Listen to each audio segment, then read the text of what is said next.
Selamat pagi saudara-saudara GKS. Dimanapun saudara berada, saya mau menyapa saudara baik di rumah atau dimanapun.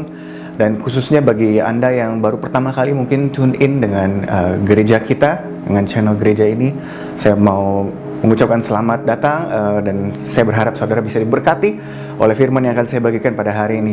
Dan jika saudara-saudara juga mungkin merasa diberkati dengan gereja ini, dengan khotbah-khotbah yang selama ini sudah disampaikan, boleh di-share kepada teman-teman saudara mungkin yang belum menerima Tuhan, yang belum mengenal Kristus. Bagikan link daripada YouTube-nya, daripada khotbah-khotbah dari sebelum-sebelumnya, dan bagikan kepada saudara-saudara kita. Amin. Saya mau menyampaikan pada hari ini, membagikan firman Tuhan yang Tuhan taruh di dalam hati saya selama beberapa minggu belakangan ini. Dan judul tema yang akan saya bagikan pada hari ini adalah membangun imanitas roh. Membangun imanitas roh. Ini mungkin sudah pernah saya bagikan di renungan jika saudara yang ikut puasa di akhir bulan lalu. Saya juga bagikan sedikit tentang hal ini, namun di dalam renungan itu sangat terbatas dan hari ini saya mau bahas lebih dalam lagi.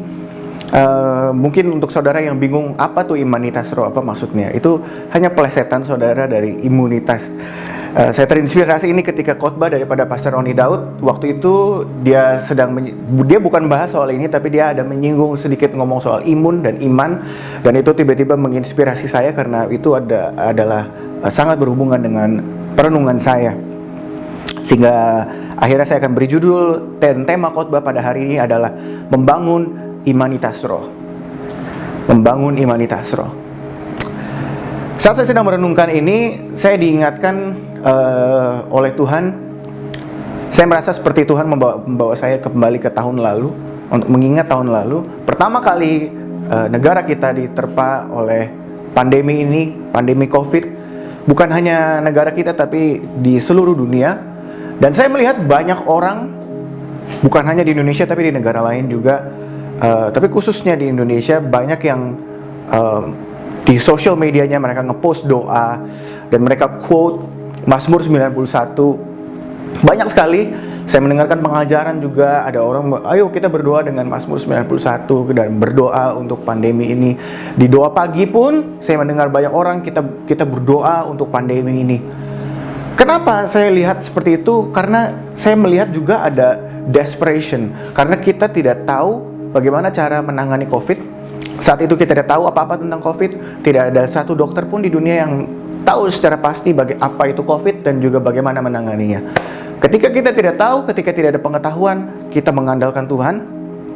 Namun singkat cerita, kemudian ketika saya renungkan lagi, setahun kemudian, dengan begitu banyaknya peredaran informasi, bahkan termasuk informasi-informasi yang belum ada pembuktiannya secara ilmiah, secara medis.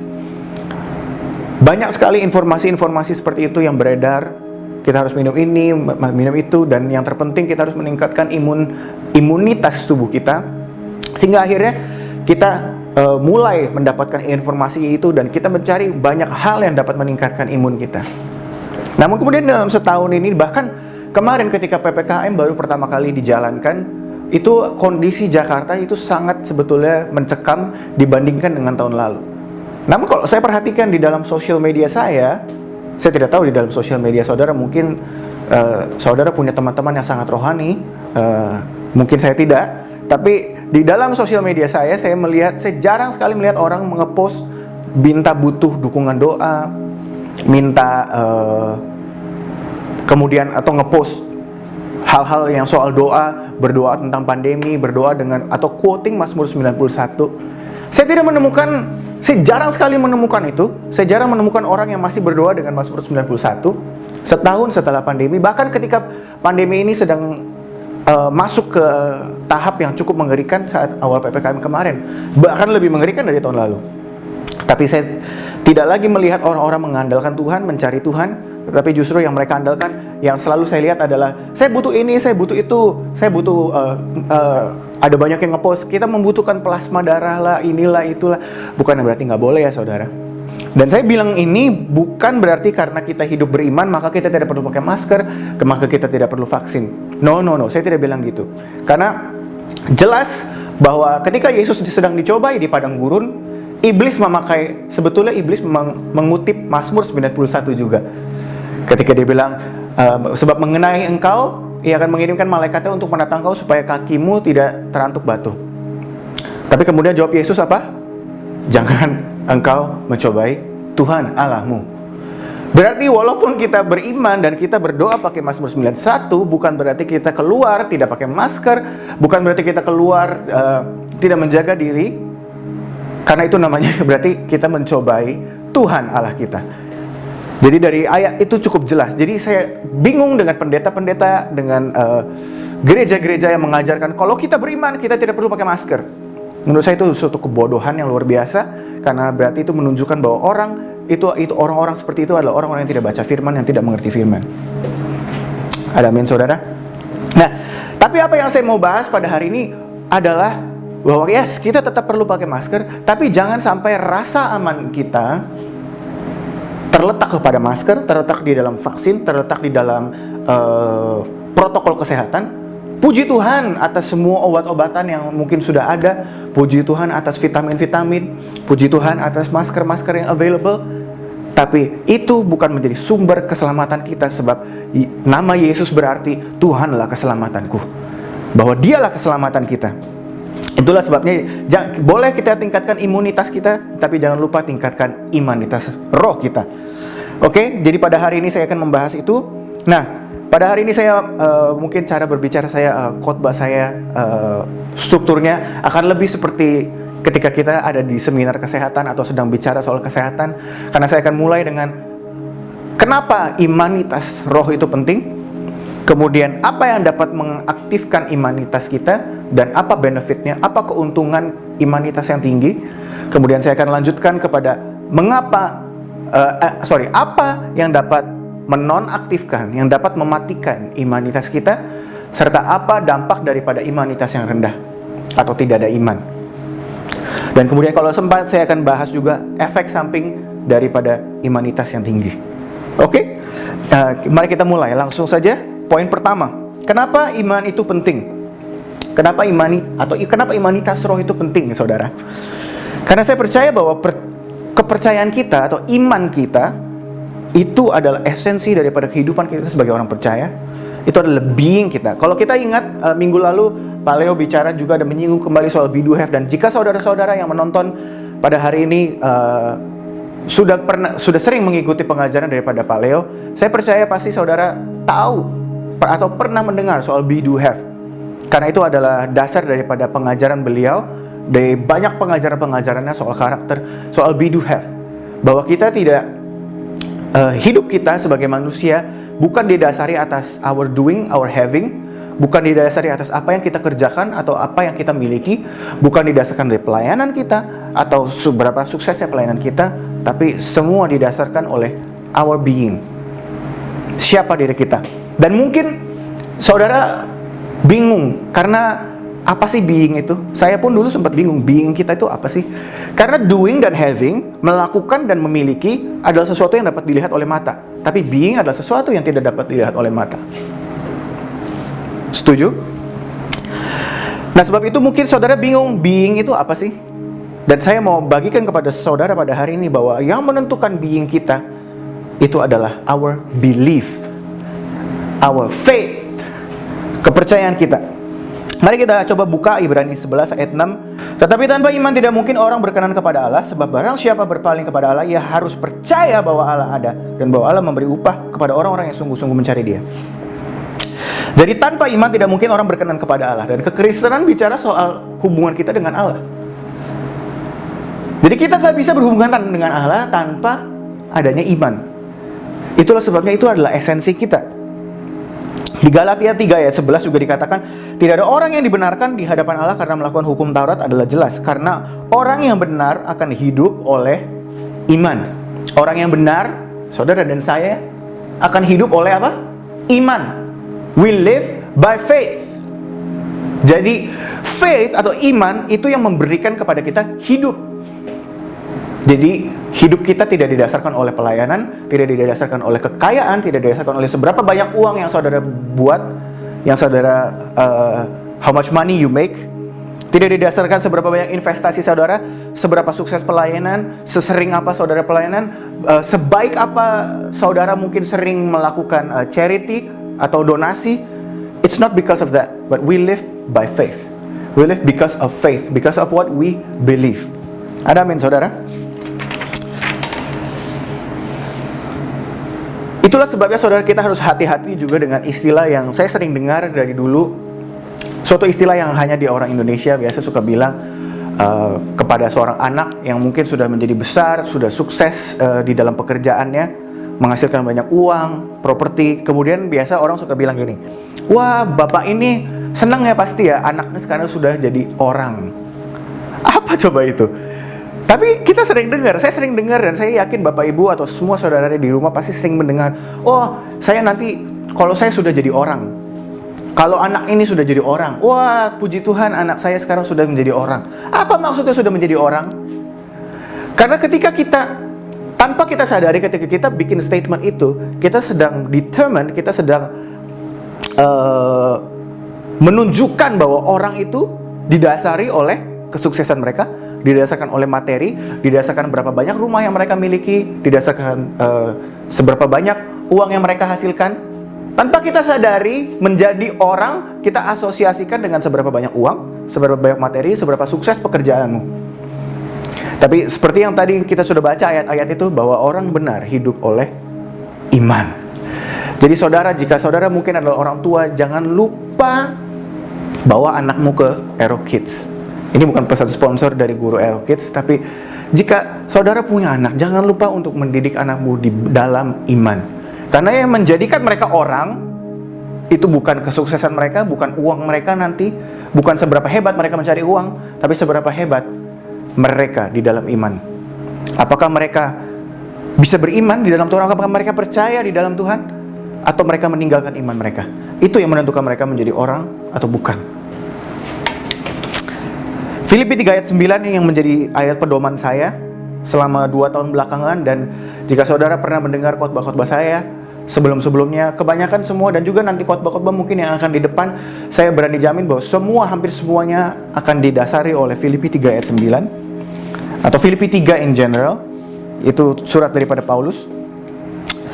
Dan Paulus berkata, tetapi apa yang dahulu merupakan keuntungan bagiku, sekarang kuanggap rugi karena Kristus. Ayat 8, malahan segala sesuatu kuanggap rugi karena pengenalan akan Kristus, Yesus Tuhanku, lebih mulia daripada semuanya. Oleh karena dialah aku telah melepaskan semuanya itu dan menganggapnya sampah, supaya aku memperoleh Kristus. Ayat 9, dan berada dalam dia, bukan dengan kebenaranku sendiri karena mentaati hukum Taurat, melainkan dengan kebenaran karena kepercayaan kepada Yesus Kristus, yaitu kebenaran yang Allah anugerahkan berdasarkan kepercayaan. Kalau di dalam bahasa Inggrisnya jelas di ayat 9, to be found in Him. Konteksnya apa? Kita kalau baca di ayat-ayat itu sebelumnya, semua hal yang dianggap sampah oleh Paulus itu bicara soal apa? Bahwa dia adalah soal hal-hal lahiriah yang dia bilang dia bisa bermegah sebetulnya karena itu, yaitu apa? Soal keturunan dia, bahwa dia adalah orang Ibrani asli, dia adalah orang Farisi yang dipandang, karena orang Farisi itu adalah maksudnya orang yang dipandangnya saudara, di dalam keagamaan dia tidak bercacat. Jadi di dalam pelayanan, di dalam doing, di dalam having, statusnya dia semua tidak ada cacat.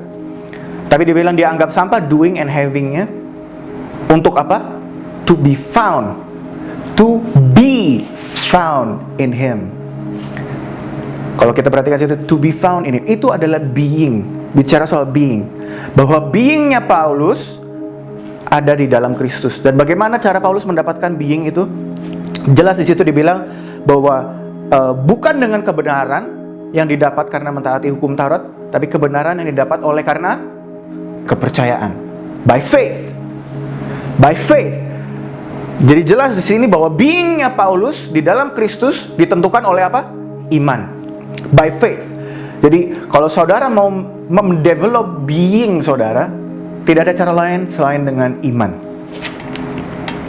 Jadi hati-hati juga saudara dengan kadang-kadang orang suka bikin statement, oh iman mah diperluin buat nanti awal-awal doang, waktu awal menjadi Kristen perlu iman. Terus habis itu ada lagi yang lebih.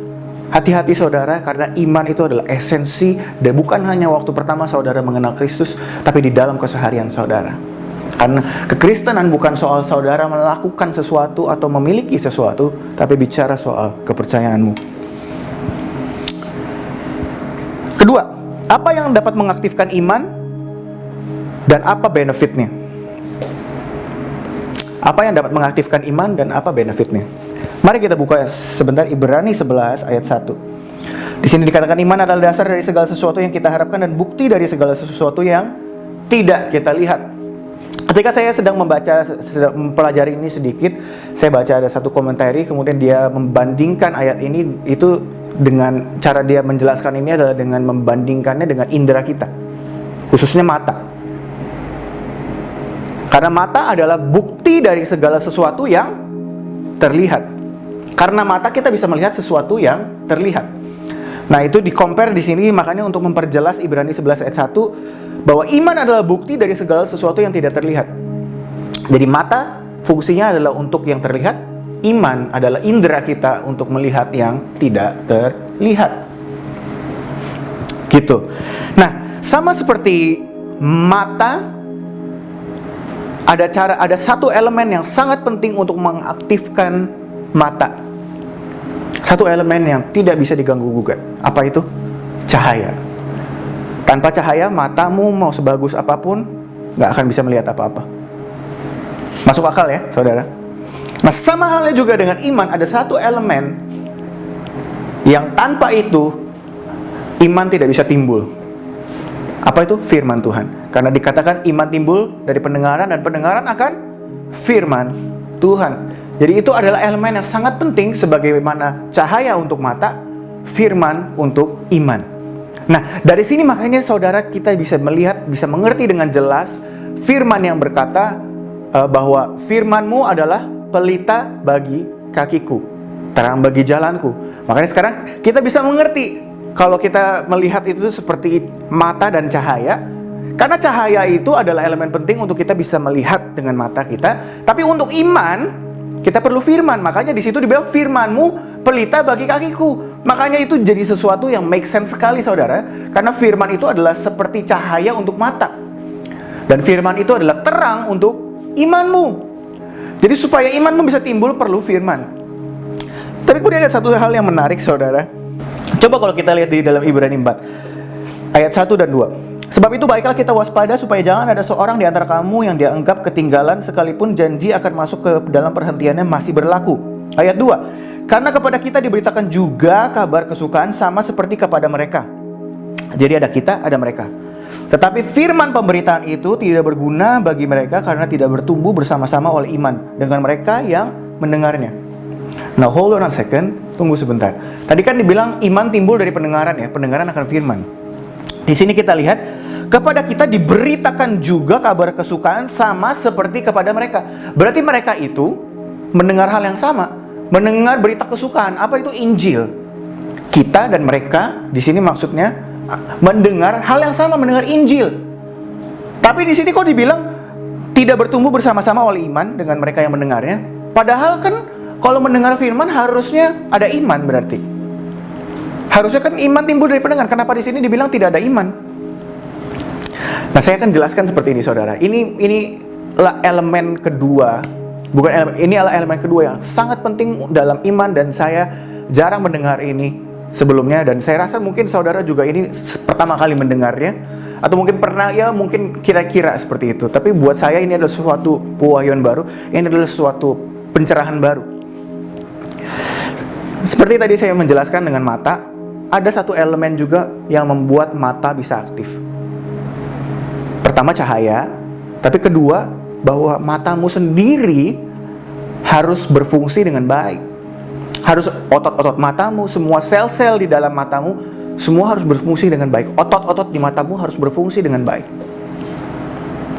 Karena kalau otot-otot matamu atau seluruh fungsi matamu tidak berjalan, mau cahaya yang sebesar apapun datang, matamu nggak bisa melihat. Itu yang terjadi di sini. Mau cahayanya itu atau firmannya itu datang, tapi otot imannya itu nggak berjalan, ya nggak bisa, saudara. Nggak bisa apa-apa. Nah, apa yang menggerakkan iman ini? Mari sekarang kita baca di dalam Markus 6, ayat 1-6. Mulai dari ayat 2. Pada hari Sabat ia mulai mengajar di rumah ibadat dan jemaat yang besar takjub ketika mendengar dia dan mereka berkata, dari mana diperolehnya semuanya itu? Hikmat apa pulakah yang diberikan kepadanya? Dan mujizat-mujizat yang demikian bagaimanakah dapat diadakan oleh tangannya? Bukankah ia ini tukang kayu, anak Maria, saudara Yakobus, Yoses, Yudas, dan Simon? Dan bukankah saudara-saudaranya yang perempuan ada bersama kita? Lalu mereka kecewa dan menolak dia. Maka Yesus berkata kepada mereka, seorang nabi, perhatikan, seorang nabi dihormati di mana-mana kecuali di tempat asalnya sendiri. Sekali lagi, seorang nabi dihormati di mana-mana kecuali di tempat asalnya sendiri, di antara kaum keluarganya dan di rumahnya. Dan kemudian di ayat 5 dikatakan, ia tidak dapat mengadakan satu mujizat pun di sana. Di pasal 5 sebelumnya, Yesus baru aja membangkitkan seorang wanita muda. Dan kemudian dia juga baru saja memulihkan, tanpa inisiatif dia, tapi inisiatif daripada perempuan yang sakit pendarahan itu, disentuh jubahnya dan sembuh. Kemudian di sini dikatakan, ia tidak dapat mengadakan satu mujizat pun di sana kecuali menyembuhkan beberapa orang sakit dengan meletakkan tangannya atas mereka. Ia merasa heran atas ketidakpercayaan mereka. Ini menarik, bukan? Jadi ini sebetulnya bukan permasalahan Yesusnya bisa atau enggak, tapi di sini dikatakan bahwa tidak ada iman. Tapi menarik, di ayat 4 tadi dibilang seorang nabi dihormati di mana-mana kecuali di tempat asalnya sendiri. Jadi berarti di situ dengan kata lain Yesus tidak dihormati. Dan ketika dia tidak dihormati, di situ dibilang apa? Karena tidak ada kepercayaan. No faith. There is no faith. Makanya dia nggak bisa meletakkan tangannya. Dia nggak bisa melakukan mujizat apapun di sana. Jadi menarik, saudara, di situ Yesus bilang mereka tidak percaya, kemudian diasosiasikan dengan mereka tidak menghormati. Ini adalah elemen penting, ini yang menggerakkan iman saudara dan saya. Bukan hanya firman itu adalah elemen dari luarnya, tapi yang dari dalam kita yang mengaktifkan iman saudara dan saya adalah honor, rasa hormat kita kepada Tuhan. Bukan hanya hormat, tapi kita melihat bahwa Tuhan itu adalah sebagai sesuatu yang spesial. Suaranya perlu kita dengar. Di sini sedangkan mereka melihat Yesus itu sebagai apa? Orang biasa. Bukankah dia ini tinggal sama-sama kita, saudara-saudaranya sama-sama kita? Kemudian akhirnya mereka bilang apa? Mereka kecewa. Padahal mereka lihat dengan mata kepala sendiri, mereka dengar Yesus live, tapi mereka kecewa dan menolak. Jadi mereka punya iman, mereka punya ketidakpercayaan karena apa? Karena mereka tidak punya rasa hormat. They don't have honor. Mereka menganggap Yesus sama seperti yang lain. Itu yang membuat iman saudara dan saya mati. Jadi bagaimana mengaktifkannya? Jelas, pertama dengan honor. Itu adalah elemen yang sangat penting, honor. You need to have honor. Karena semua orang, saya sempat bingung, karena semua orang bisa bilang bahwa mereka percaya kepada Tuhan, tapi mereka nggak mau dengerin suara Tuhan. They don't like to listen to their pastor. Buat mereka ya udahlah, pastor kita mah nggak ngerti kita, nggak ngerti apa yang sedang kita lalui. Ya udahlah, apa yang pastor katakan itu semua ya untuk hari Minggu saja lah. Ya memang rutinitas kita hari Minggu ya datang ke gereja. Ya sama seperti waktu itu ada tamu datang ke kantor saya, kemudian beliau bercerita tentang bagaimana dia ini adalah orang Kristen, tapi kemudian dia bilang dia percaya bahwa semua agama-agama lain juga ada benar ada salahnya. Jadi dia bilang ya karena dia orang Kristen ya dia setiap hari Minggu ke gereja dan dia berdoa. Jadi saudara, dia berdoa, dia ngomong boleh berkata Tuhan, tapi sebetulnya dia tidak punya iman. Dia ngomong dia bisa sebut nama Yesus lah segala macam, tapi sebetulnya dia tidak punya iman. Kenapa? Karena dia tidak punya rasa hormat. Karena dia menganggap Tuhannya ya sama-sama aja lah sama Tuhan-Tuhan di agama lain. Ngerti saudara bahwa jadi yang mengaktifkan roh kita itu adalah honor. Tidak kebetulan bahwa honor itu adalah salah satu core values di dalam gereja kita. Dan honor itu sangat penting untuk kita dapat beriman. Makanya saudara jangan heran, ya, saya sering mendengar dan bahwa banyak dari gereja-gereja, saya tidak bilang di sini ya, tapi saya sering mendengar di gereja-gereja banyak jemaat-jemaat baru yang lebih mudah untuk mendapatkan terobosan di dalam gereja. mengalami apa yang sedang diajarkan oleh pastorsnya. Dan ketika saya mengerti ini, saya mulai pikir itu make sense. Karena biasa orang-orang yang baru, jemaat-jemaat baru, mereka punya antisipasi yang luar biasa, dan mereka betul-betul menganggap pesan daripada pastor adalah sesuatu yang harus dipegang. Sehingga akhirnya mereka pegang teguh itu, dan iman mereka timbul. Sehingga akhirnya terobosan terjadi, karena mereka punya honor.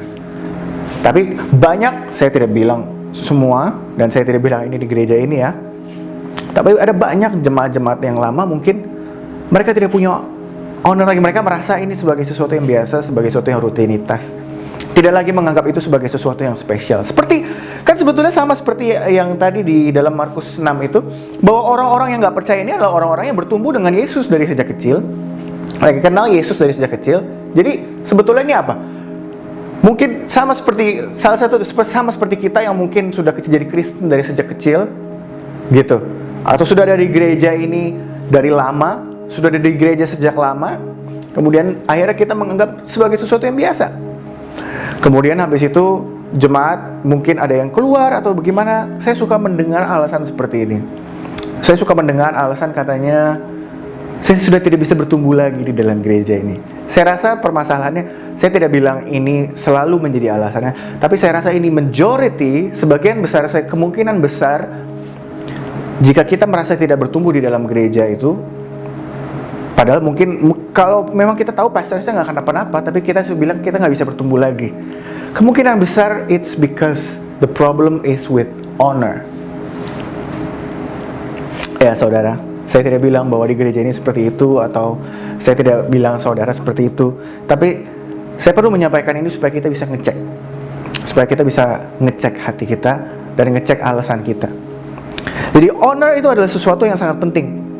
Nah, makanya seperti tadi saya bilang di dalam Markus 6 ini menceritakan bagaimana orang-orang yang sudah bertumbuh bersama dengan Yesus, mereka melihat Yesus dari dulu, dan bahkan bukan hanya melihat Yesus loh saudara, mereka melihat Yesus ini melakukan mujizat, mereka mendengar sendiri pengajaran Yesus, tapi mereka nggak mau percaya.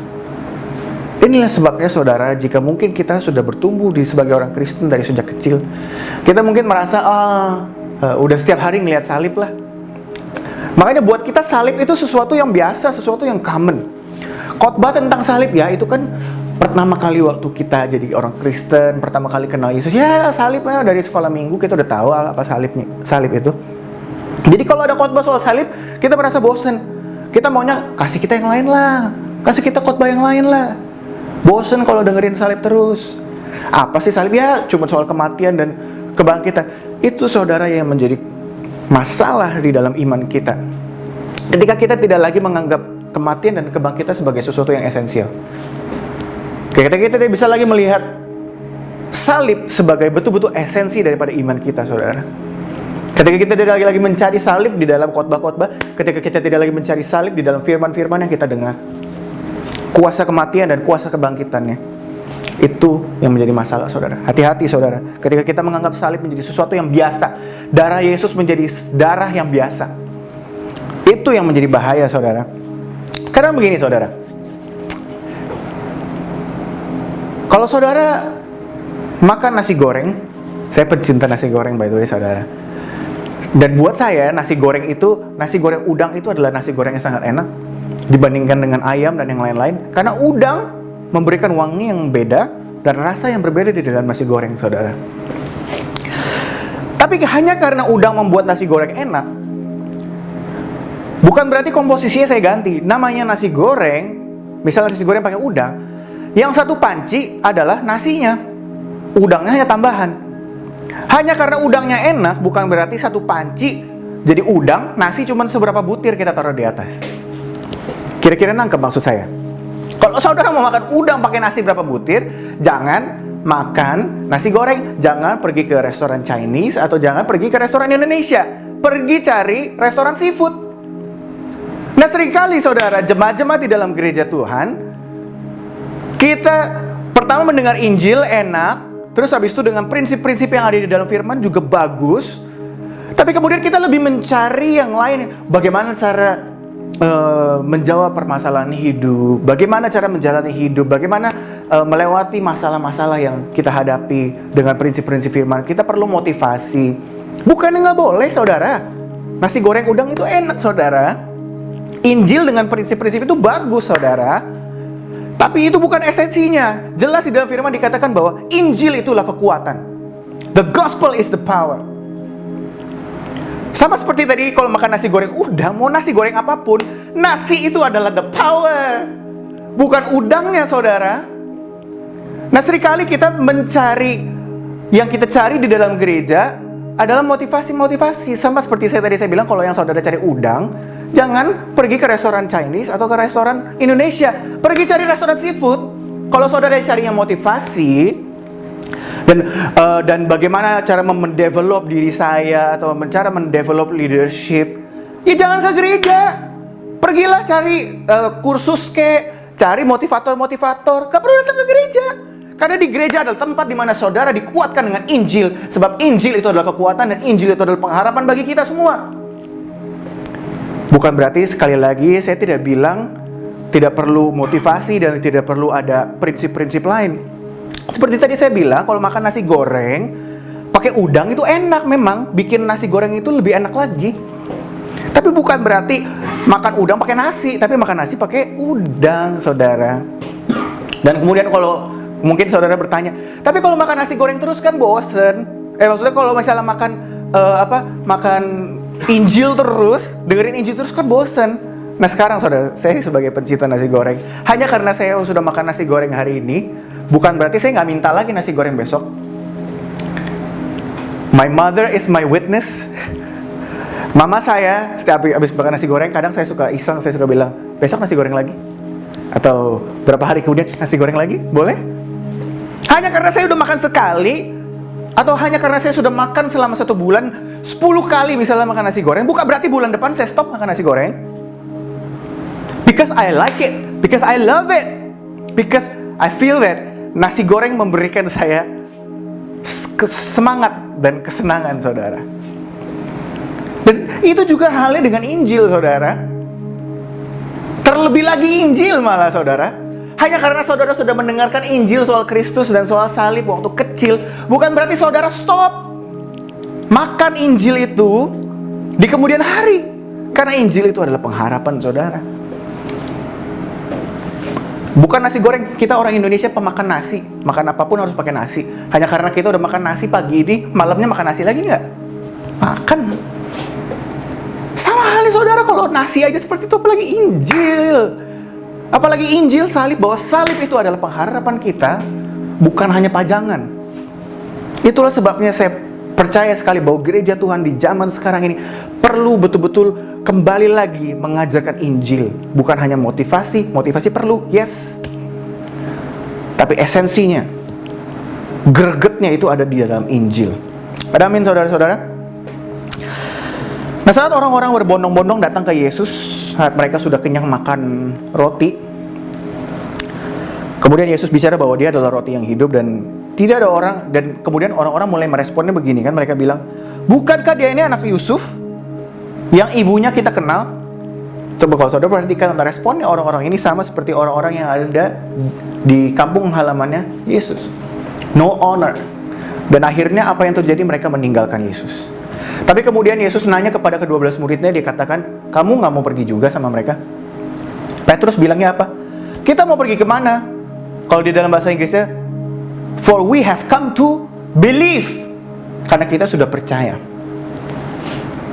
Jadi itu adalah salah satu benefit daripada honor. Ketika saudara punya honor dan faith, ketika saudara tingkat imanitasnya tinggi, saudara tidak gampang quit. Saudara cuma bilang, saya mau kemana lagi? Ya saya udah percaya sama Tuhan. Mau kemana lagi? Saya gak bisa pergi lagi. That is your response. Itulah benefit daripada iman saudara. Itu adalah salah satu benefit, tapi benefit yang saya mau bahas secara khusus pada hari ini adalah transformasi. Seperti tadi kita kalau baca di Ibrani 4, dibilang apa di Ibrani 4? Karena kepada kita diberitakan juga kabar kesukaan sama seperti kepada mereka, tetapi firman pemberitaan itu tidak berguna bagi mereka, karena tidak bertumbuh bersama-sama oleh iman. Kalau dalam bahasa Inggris, they don't mix it with faith. Jadi firman pemberitaan itu tidak berguna bagi mereka. Padahal Injil, padahal itu firman yang sama diberitakan kepada kita, di situ dibilang, tapi buat mereka nggak berguna. Jadi saudara, perlu kita lihat bahwa iman yang dapat membuat kita menerima firman itu dan dapat membuat firman itu menjadi berguna, membuat kita jadi berubah, membuat kita jadi transform. Di dalam musim transformation and victory ini khususnya saudara, makanya saya mau sampaikan ini karena ini sangat penting untuk musim kita pada tahun ini, transformation and victory. Sebab tanpa iman mustahil saudara berubah. Kita banyak terutama sekarang bicara soal discipleship, soal pemuritan. Sesuai dengan Ibrani 4, saudara mau dimuridkan sama siapapun, dimuridkan sama senior pastor, sampai mulut berbusa-busa, tanpa iman, tidak akan ada gunanya. Itulah sebabnya saudara, penting sekali bahwa di dalam pemuritan yang sedang kita jalankan saat ini, penting untuk kita punya iman, tingkat imanitas kita. Ya saudara, sebab mau dimuridkan seperti apapun tanpa iman, it's impossible to be transformed.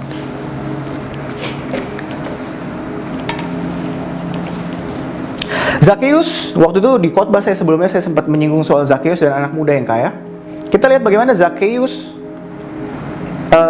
ketika dia punya iman itu, ketika dia punya honor itu, karena dia menyambut Yesus, dia bilang dia ingin tahu siapa Yesus itu sampai dia manjat. Dan kemudian ketika Yesus bilang, aku hendak ke rumahmu, dia dengan senang hati menerimanya. Ketika dia punya honor itu, dan ketika iman itu ada di dalam dia, makanya dia bisa berubah. Di situ dia mengalami transformasi, saudara. It's very important for us to have faith, makanya. Dan saya mau memberikan suatu kesaksian daripada anak mentor saya sudah minta izin sama dia. Saya tidak akan menceritakan detail, tapi belum lama ini anak mentor saya sedang, bukan konsultasi lah, tapi bercerita kepada saya tentang masalah yang dia alami. Dia sedang mengalami suatu kesedihan dan betul-betul suatu problem lah untuk dia, yang besar sekali buat dia, saya tahu. Kemudian ada temannya satu yang pelayanan juga, dan dia bilang, kamu tuh harus mature, kamu tidak boleh meresponnya seperti itu, kamu harus mature, jangan terlalu bersedih kelamaan segala macam gitu. Tapi kemudian saat dia bercerita kepada saya, dan dia bilang, saya tahu apa yang harus saya lakukan, tapi the pain, rasa sakit ini dan kesedihan ini terlalu kuat. Itu yang pertama dia bilang. Dan kemudian saya hanya mendengarkan dia. Saya bilang, it's okay untuk kamu menangis, silahkan kamu keluarkan tangisanmu. Saya tidak apa-apa, saya hanya dengerin dia nangis doang. Saya bilang, it's okay for you to cry. Tidak apa untuk kamu berduka, ada waktu untuk berduka. Jangan kamu dengerin orang itu yang bilang, kamu harus mature segala macam, itu terlalu naif. But I want to listen. Biarkan dia nangis, saya biarkan dia nangis. Kemudian setelah dia tenang, saya cuma cekokin dia. Saya masukkan kepada dia firman ini soal iman dan confidence in the flesh. Seperti yang di Filipi 3 dikatakan bahwa jangan taruh kepercayaanmu di dalam hal-hal yang lahiriah. Saya cuma ingatkan kepada dia lagi bahwa kita harus menaruh kepercayaan kepada Tuhan, bahwa masa depan dia atau pengharapan dia bukan ada di dalam manusia, bukan ada di dalam seseorang, tapi ada di dalam Tuhan. Dan kemudian dia mungkin mulai khawatir dengan besok. Aduh, besok kalau seperti ini bagaimana? Besok kalau seperti ini gimana? Sampai dia tidak bisa tidur, saudara. Kemudian saya hanya bilang kepada dia bahwa bahwa Yesus tidak pernah mengajarkan kita untuk berdoa minta makanan hari besok, tapi berikanlah kepada kami makanan kami pada hari ini yang secukupnya. Give us today our daily bread. Bukannya give us tomorrow, bukannya berikan kepada kami besok, bukan berikan kepada kami minggu depan, makanan kami untuk seminggu, makanan kami untuk setahun. Yesus tidak pernah mengajarkan kita untuk berdoa seperti itu, tapi Yesus bilang, berikan kami pada hari ini makanan kami yang secukupnya. Today is the day that the Lord has made. I shall rejoice and be glad in it. Itu yang Tuhan Yesus ajarkan. Itulah iman, saudara. Saya bilang kepada dia bahwa saya pun sendiri masih belajar, bahwa kita hidup hari demi hari. Bukan berarti nggak boleh planning, tapi kita hidup hari demi hari. Kita percaya bahwa untuk hari ini Tuhan sudah sediakan roti untuk yang secukupnya. Untuk besok Tuhan sudah siapkan roti yang secukupnya. Kalau besok masalahmu datang lagi, percaya bahwa Tuhan sudah siapkan extra grace tomorrow. Saya Beberapa kali saya ucapkan itu terus, dan dia percaya dengan itu, dia praktekkan, dia renungkan. Kemudian beberapa hari kemudian dia mulai merasakan, dia bilang tiba-tiba bisa dapat saat masalah itu datang, saat dia sedang berusaha lari dari masalah itu, tiba-tiba datang, ada aja waktu lagi makan orang kasih minuman gratis dan minuman yang menyegarkan. Sesuatu yang simple sebetulnya saudara, cuma dikasih minuman gratis, tapi buat dia somehow itu menyegarkan. Sampai suatu saat dia dapat bonus saudara dalam kantornya. Padahal dia ini adalah orang yang dikontrak, bukan full time, bukan pekerja full time, dan dia sudah mendapatkan jatah bonusnya dia. Tapi kemudian nggak tahu kenapa dia bilang, bosnya, kamu bekerja sudah baik, saya akan kasih kamu bonus lagi. Dikasih bonus lagi saudara pagi itu, dan dia merasa bagaimana, dan dia betul-betul bersyukur. Dia merasa di tengah sakitnya dia, di tengah dia sedang sedih, Tuhan berikan sesuatu untuk dia bisa cheer up. Dan kemudian malam itu masalah itu datang kembali, malah lebih daripada sebelum-sebelumnya kalau saya lihat. Tapi kemudian dia bercerita kepada saya seperti ini, karena saya dari pagi sudah betul-betul merasakan kebaikan Tuhan. Rasa sakit ini, rasa kesedihan ini kayak bodoh amat gitu. Buat dia bisa cuekin, dia bisa tinggalkan, karena dia merasakan kebaikan Tuhan. Dia mengalami kebaikan Tuhan dari pagi. Dan saya bilang kepada dia, itulah kebaikan Tuhan. Ketika kamu datang dengan seluruh kelemahan kamu kepada Tuhan, mempercayakan kepada Tuhan hari demi hari, maka untuk hari ini saya bilang, Tuhan sudah tahu apa yang akan kamu alami di malam ini. Makanya di pagi hari Tuhan berikan sesuatu extra grace for you, for you to cling on, supaya ketika masalah itu datang, kamu sampai cuek. Masalahnya tetap ada nggak mas? Tetap ada, tapi dia bisa lebih cuek. Dan saya melihat, saya bilang kepada dia mungkin tidak sadar, tapi dia, seperti tadi saya bilang, waktu awal-awal bermasalah, dia bilang, saya tahu apa yang harus saya lakukan, tapi masalah ini seperti ini. Dia memposisikan di dalam kalimat itu masalahnya lebih besar.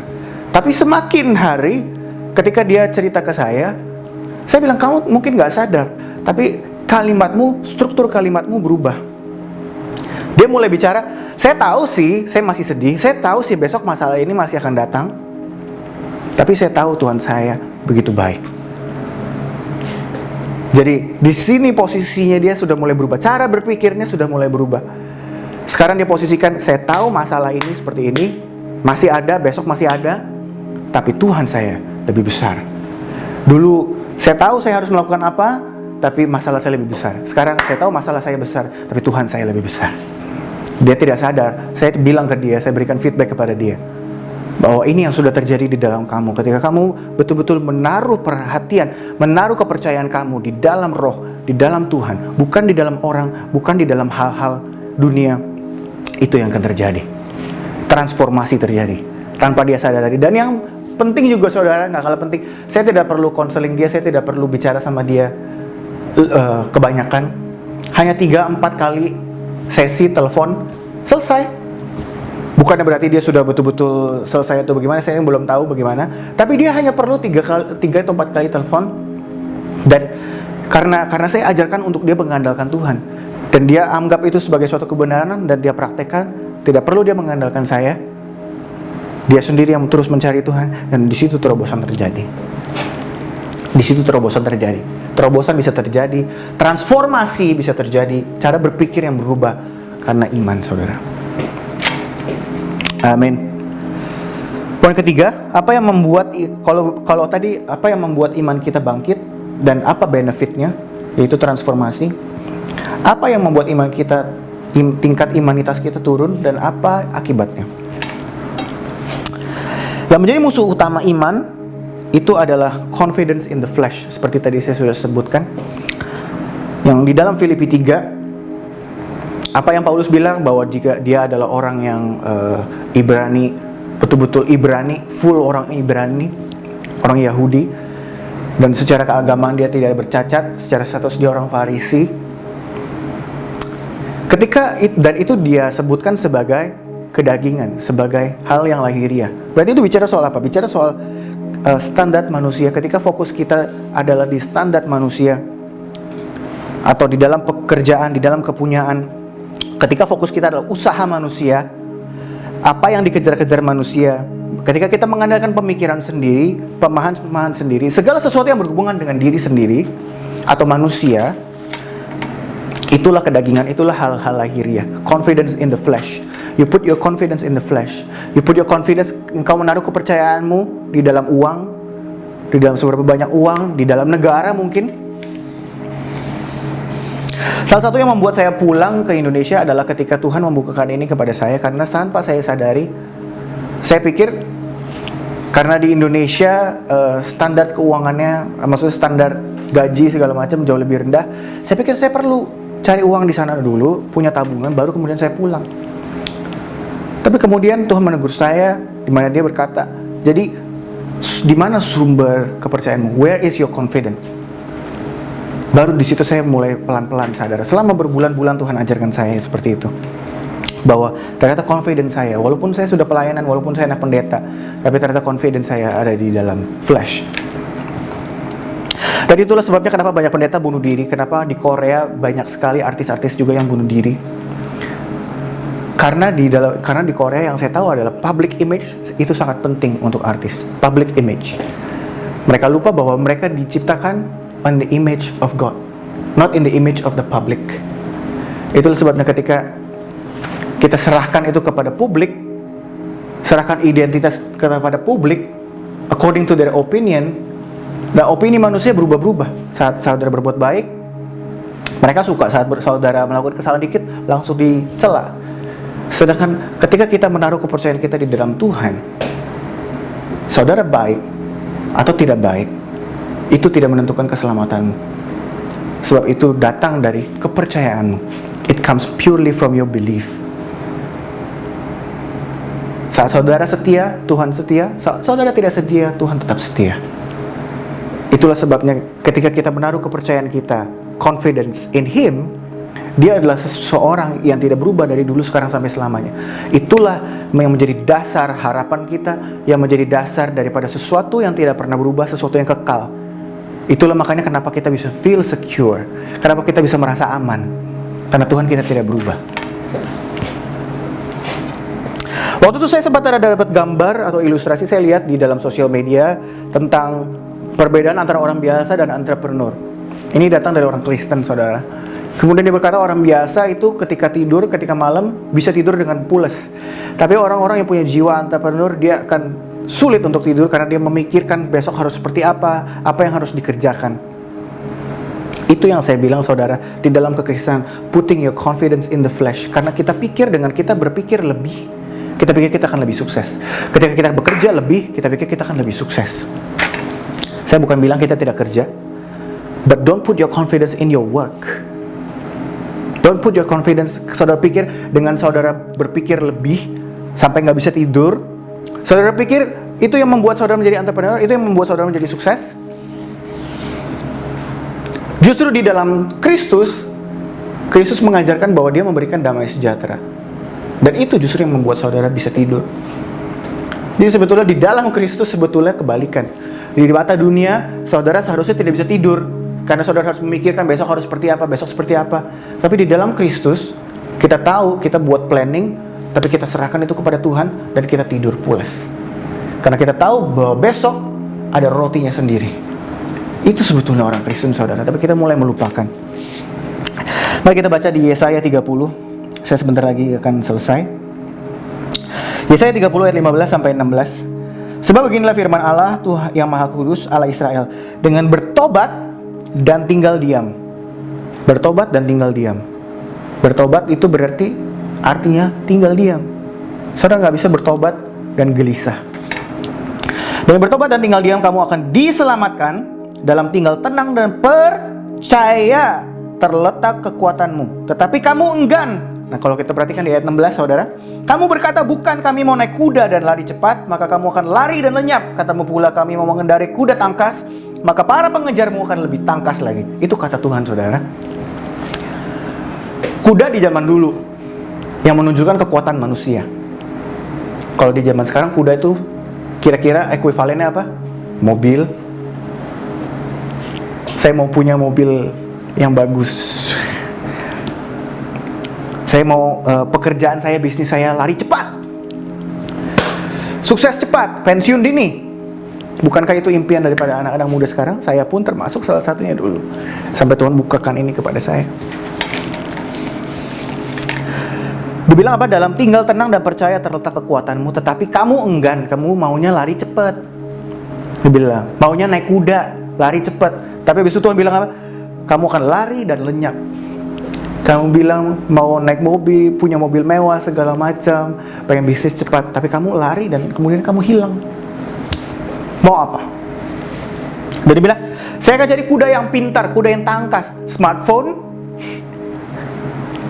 kamu mengandalkan ini, Google dan segala macam, tapi nanti pengejarmu yang ngejar kamu lebih pintar lagi, lebih smart lagi dari kamu. You think you're smart? Musuhmu lebih smart lagi. Karena kita mengandalkan our flesh. Kita rasa sekarang kita udah tahu semuanya dengan Google, dengan handphone kita. Kita merasa kita nggak perlu Tuhan. Dan sekarang bisnis, investasi, trennya lagi investasi. Oh, kita harus bisa financial freedom. Padahal financial freedom yang dimaksud adalah kalau punya uang banyak, lu baru financial freedom. Tapi yang ditawarkan Tuhan, mau punya uang banyak, mau punya uang sedikit, you still have that freedom. And freedom by faith in Christ Jesus. Itu yang ditawarkan Kristus. Kemudian di perikop di Yesaya 30 ini menarik karena di ayat itu dikatakan bukan Mesir tapi Tuhan yang memberi pertolongan. Jadi ini adalah bangsa yang lari ke Mesir untuk pertolongan. Apa sih kerjanya Mesir? Saya tidak akan baca ayatnya, tapi saudara nanti baca sendiri di rumah. Karena waktu di Keluaran 5. Jadi di Keluaran 5 kita lihat di situ bagaimana orang Israel dipekerjakan oleh Firaun. Firaun maunya tuh apa? Kita tuh kerja keras. Kemudian di Keluaran 5 juga dibilang waktu Musa bilang biarkan bangsa ini memuji Tuhan di padang gurun, menyembah Tuhan. Dan dia bilang mereka ini malas katanya. Mereka ini malas. Bukankah itu yang diajarkan oleh dunia seperti yang tadi saya bilang bahwa kalau di mata entrepreneur orang yang tidur malam, tidurnya pules, orang yang malas. Kalau saudara orang yang rajin, saudara harus mikirin terus. Ketika saudara nggak bisa tidur, itu namanya saudara produktif. Ketika saudara kerja sampai saudara sakit, itu baru namanya produktif. Apakah itu rencana Tuhan?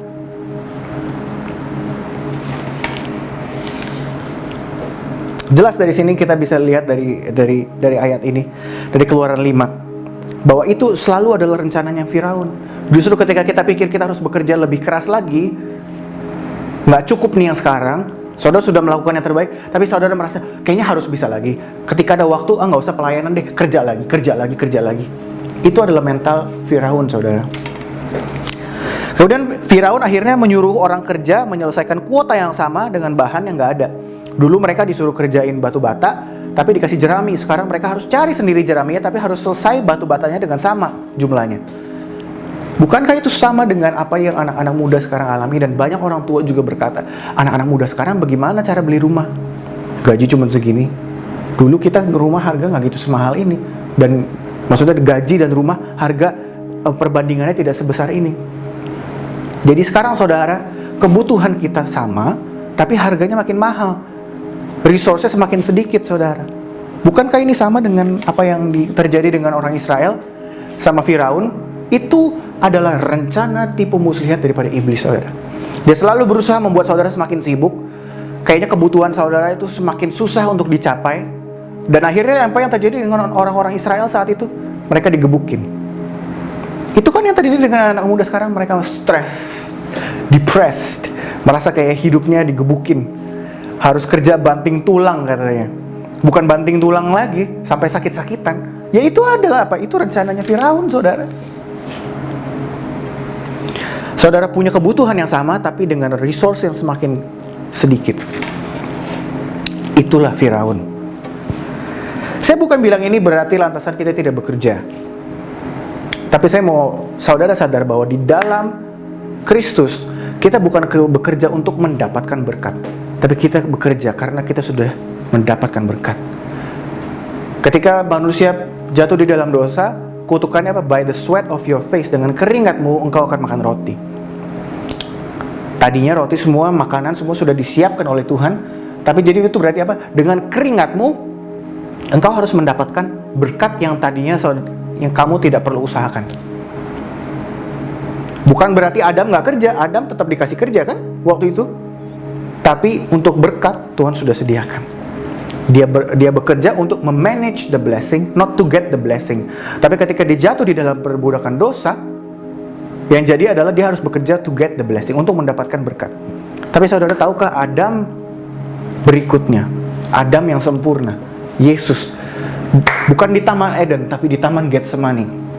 Ketika darahnya yang berkuasa itu, pertama kali dia mencucurkan darahnya adalah di mana? Di Taman Getsemani.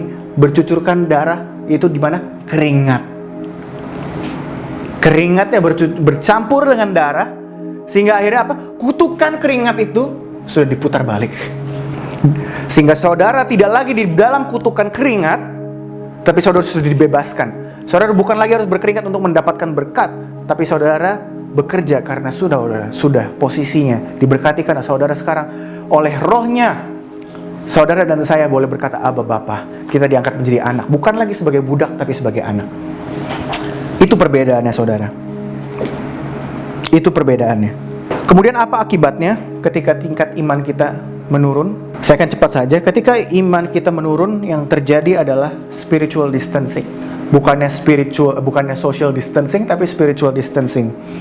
Saya akan cepat saja. Adam dan Hawa, saat mereka menutup dirinya dengan apa? Fig leaves, dengan daun daripada pohon ara. Itu bicara soal apa? Bicara soal kekuatan diri sendiri. Dia menutup dirinya dengan solusi sendiri. Apa yang mereka lakukan? Mereka bersembunyi, mereka lari dari Tuhan. Kemudian ketika Petrus begitu bangga dengan kasihnya kepada Yesus, dia bilang, sekalipun murid-murid yang lain mengkhianati Yesus, tapi dia tidak akan. Kemudian apa yang terjadi? Justru Petrus yang bukan berkhianat, tapi dia menyangkal Yesus. Kemudian saat ketika Petrus pertama kali berjumpa dengan, ketika Yesus membuat Petrus mendapatkan banyak ikan, apa yang Petrus lakukan?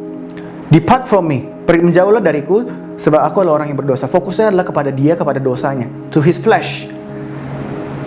Apa yang terjadi? Petrus bilang pergi. Tapi saat Petrus berjumpa lagi akhirnya, ketika Yesus menampakkan dirinya kembali dan di pantai, apa yang Petrus lakukan? Dia berlari kepada Kristus. Jadi ketika kita mengandalkan diri kita, ketika kita merasa bangga dengan apa yang kita miliki, dengan kasihnya kita, kesetiaan kita, semuanya soal kita justru menjauh dari Kristus. Seperti yang Zakheus dan anak muda yang kaya itu bilang, Guru, apa yang harus aku lakukan? Apa yang harus aku lakukan? What do I have to do? Flesh, kembali lagi dia mengandalkan dirinya. Akhirnya apa kita tahu? Anak muda yang kaya itu malah pergi menjauhi Yesus dan tidak melakukan apa-apa, tidak melakukan apa yang diperintahkan Yesus. Itulah akibatnya spiritual distancing.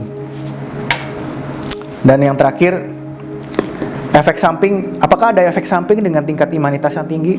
Saya bilang ada. Saudara akan dianggap bodoh, kita semua akan dianggap bodoh, karena hikmat Tuhan, salib itu adalah hikmat Tuhan, dan itu adalah suatu kebodohan bagi manusia. Jadi kita pasti akan dianggap bodoh, saudara. Dan yang kedua, ada potensi menjadi buta. Apa maksud saya?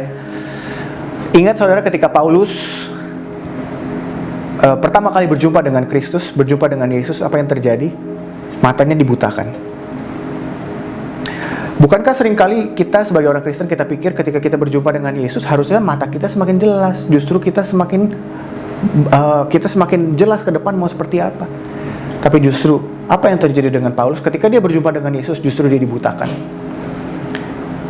Tapi saudara, sama seperti fungsi mata, ketika orang yang buta, ada satu indera lain yang semakin kuat, yaitu apa? Pendengaran. Saya percaya ketika kita menerima Kristus, percaya kepada Kristus, akan terjadi kebutaan secara fisik mungkin. Kita tidak bisa lagi melihat ke depan, tidak lagi jadi clear seperti apa. Tapi indera kita, pendengaran kita harusnya semakin tajam. Dan ketika pendengaran semakin tajam, imanmu akan timbul. Jadi we don't live by our sight. Mungkin Paulus kehilangan eyesight, but he got insight. Dia kehilangan mata yang jasmani, tapi dia mendapatkan mata rohani. Jadi itu yang akan terjadi Saudara, mungkin saudara, memang Paulus tidak selamanya buta, saudara. Tapi mungkinkah itu yang terjadi dengan kita saat ini? Atau mungkin itu akan terjadi ke depannya? Itu adalah salah satu kemungkinan efek samping daripada tingkat imanitas yang tinggi. Mungkin saudara akan mengalami kebutaan. Bukan kebutaan betul-betul mata saudara nggak bisa lihat, tapi masa depanmu, perencanaanmu tiba-tiba gagal semua. Saudara tidak bisa lagi melihat masa depan seperti apa. Tidak clear. Tapi di saat seperti itulah saudara berpegang kepada iman, kepada kepercayaan kita kepada Kristus. Harapan kita ada di dalam Yesus. Nah, arti nama Yesus adalah Tuhanlah keselamatanku. The Lord is my salvation. Bukan hanya keselamatan di akhir zaman, tapi juga temporal. Semua keselamatan yang ada di dalam, semua hal-hal yang temporal itu juga termasuk di dalam keselamatan itu. Dan semua ada di dalam Kristus Yesus. Hanya ada di dalam Yesus. Dan kita memperolehnya karena salib, karena kematian dan kebangkitannya. Karena itu saudara, saya mau berdoa untuk saudara, saya mau berharap saudara betul-betul dimanapun saudara berada boleh dibangkitkan kembali, boleh diingatkan kembali tentang iman ini. Bahwa kita hidup bukan karena apa yang kita lihat. We don't live by sight. Bahkan bukan dengan experience kita atau pengalaman kita. Tapi kita hidup karena iman. Tuhan, hamba-Mu telah selesai dan hamba-Mu serahkan semua hanya ke dalam tangan-Mu. Biarlah Engkau yang beracara, biarlah Engkau yang menyentuh setiap hati-hati yang mendengar, dan bangkitkan iman kami, Tuhan. Kami mau hidup dengan iman dan bukan dengan mata kami. Terima kasih Tuhan, kami serahkan semuanya ke dalam tangan-Mu. Di dalam nama Tuhan Yesus kami berdoa. Amin.